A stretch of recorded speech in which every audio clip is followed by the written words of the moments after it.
জীবনে ভালো দিনগুলো পেতে গেলে অনেকগুলো খারাপ দিনের সাথে যুদ্ধ করতে হয়। হাই গাইস, আসসালামু আলাইকুম। আজকে তোমাদেরকে একটা অসাধারণ আলু পরোটা বানিয়ে দেখাবো। এই অসাধারণ পরোটা বানানো আমি ইন্ডিয়া থেকে শিখে এসেছি। তো আজকে আমাদের বাসায় জান্নাতে চলে আসছে হঠাৎ করে। মানুষকে কোথা থেকে কোথায় টেনে আনে, তাই না? একটা কথা কি জানেন, আপনার রিজিক যেখানে আছে সেখানে আপনি যাবেনই। যদি আপনার কারো বাসায় এক গ্লাস পানির রিজিকও থাকে সেখানে কিন্তু আপনি যাবেন। দুনিয়াতে কিন্তু কেউ কাউকে খাওয়ায় না, কেউ কাউকে পড়ায় না। যারা এরকম চিন্তা করে তারা কিন্তু বিশিষ্ট অহংকারী মানুষ। তাহলে সবাইকে খাওয়ান, সবাইকে পড়ান, শুধুমাত্র উসিলা দিয়ে দেন।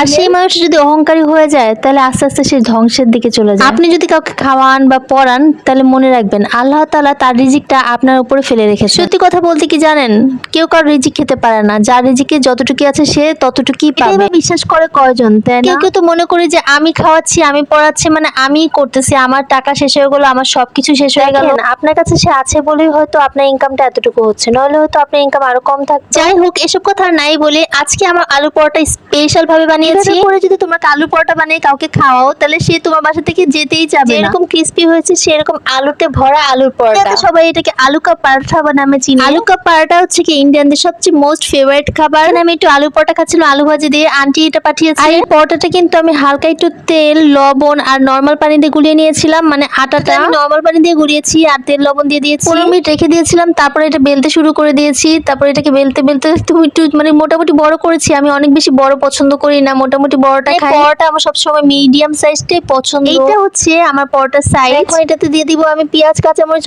আলু ভর্তা। এই পেঁয়াজটা কিন্তু কাঁচা ছিল, মরিচটা কিন্তু কাঁচা ছিল, শুকনো মরিচ দিইনি। একটু গ্রানের জন্য দিয়ে দিয়েছিলাম পুদিনা পাতা। এটা দিলে একটু ফ্লেভারটা ভালো লাগে। সুন্দর করে সব দিক দিয়ে চারপাশ দিয়ে আলুগুলো বসিয়ে দিচ্ছিলাম যাতে কোনো দিক দিয়ে কামড় পড়লে খালি মনে না হয়। যেখানে কামড় পড়বে সেখানে যেন আলু আলু ফিল হয়, সেই ফিলটাই করার চেষ্টা করছিলাম। আমি চারিদিকে সুন্দর করে সাজিয়ে সাজিয়ে দিচ্ছিলাম। গাইজ, আমি একটা নতুন একটা আটাগুলো নিব আর এটাকে আমি আবার একটা রুটি বানাবো, মানে সেম সাইজের একটা রুটি বানাবো। গাইজ, এটা আমার বেলতে যে কষ্টটা হয়েছে, আরে আল্লাহ রে, রুটি মানুষ কেমনে বেলে আমি মাঝে মাঝে চিন্তা করি। দিয়ে দিলাম মরিচের গুঁড়া, মানে আজকে ঝাল ঝাল করে বানাবো। আর পরোটার মধ্যে আলু ভর্তাটা ভিতরটা যদি ঝাল ঝাল হয় অনেক বেশি মজা হয়, নাহলে কিন্তু ঝাল লাগবে না আর মজা হবে না। আমি একটা রুটি ওটার উপরে দিয়ে দিলাম আর একটু করে হালকা হালকা করে বেলে নিব যাতে করে একদম আলুগুলো বের না হয়ে যায়। আলতো করে বেলতে হবে যাতে কোনো কিছু বের না হয়ে যায়। আর চারিদিকে চাপ চাপ দিয়ে দিয়ে আমি এটাকে মানে একদম ঢেকে দিব যাতে করে কোনো আলু বের না হয়ে যায়। এখন গাইস হচ্ছে কি পরোটা ভাজার পালা। আর দেখো কত সুন্দর হয়েছে আমার পরোটাটা। রুটি ভাজতে ভাজতে দেখি জান্নাত চলে আসছে আর জান্নাতকে দেখে দেখলাম যে জান্নাত অনেক কিছু নিয়ে আসছে। চলো তোমাদের আজকে দেখাই জান্নাত আমার জন্য কি কি নিয়ে আসছে। আমার জন্য তরমুজ পাঠিয়েছে।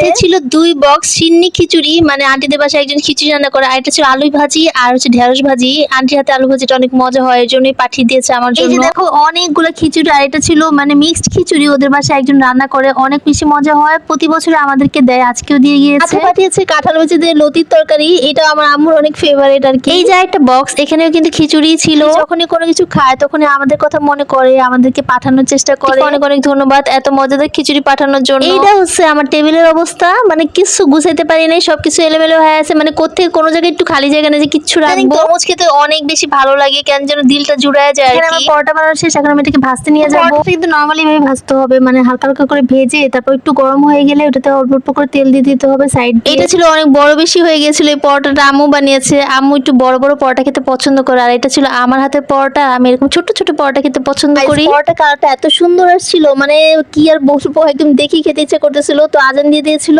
একদম মুচমুচে হয়েছিল আমাদের পরোটাটা। সবকিছু খেয়ে একদমই জায়গা ছিল না, তারপর খিচুড়িটা খাচ্ছিলাম কারণ খিচুড়িটা অনেক বেশি মজা লাগে গরম গরম, মানে ঠান্ডা হয়ে গেলে খিচুড়িটা আর ভালো লাগবে না। গাইস, জান্নাত হতে পারে, এর জন্য সবাইকে ঈদ মোবারক। আর না হলে ঈদ মোবারক কিন্তু অনেক গুরুত্বপূর্ণ রাত, আর এই রাতে আল্লাহ তাআলা সবাইকে পুরস্কার জান্নাতে নামাজ পড়ে সবাই সবার জন্য দোয়া করবেন আর পুরস্কার নেওয়ার চেষ্টা করবেন। Thanks for watching, tata.